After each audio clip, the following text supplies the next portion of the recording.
Ce te fălești într-o răutate puternice? Fără de lege toată ziua, nedreptatea a vorbit limba ta, ca un brici ascuțit a făcut vicleșug. Iubit ai răutatea mai mult decât bunătatea, nedreptatea mai mult decât a grăi dreptatea. Iubit ai toate cuvintele pierzării, limbă vicleană.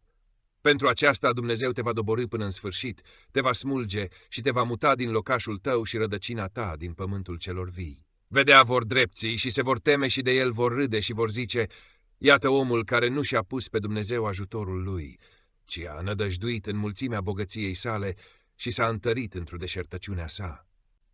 Dar eu, ca un măslin roditor în casa lui Dumnezeu, am nădăjduit în mila lui Dumnezeu, în veac și în veacul veacului. Slăvite voi în veac că ai făcut aceasta și voi aștepta numele tău, că bun este înaintea cuvioșilor tăi. Doamne, inima mea este rănită și sufletul meu simte greutatea despărțirii. Vin în fața ta cu tot ce sunt, cu toate lacrimile mele, cu toate întrebările și durerile mele.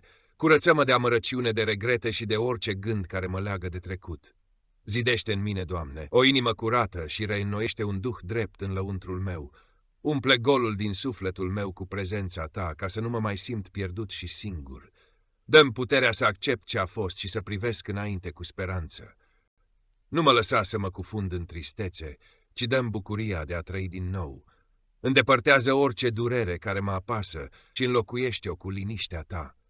Dă-mi claritate ca să înțeleg lecțiile acestei experiențe și vindecă rănile mele, ca să pot iubi din nou, fără frică. Doamne, în mâinile tale pun inima mea. Tu știi ce am nevoie mai mult decât știu eu.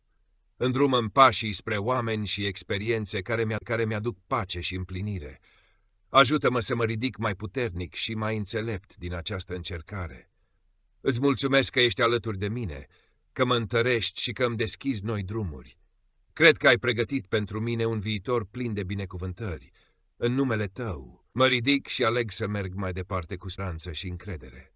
Amin.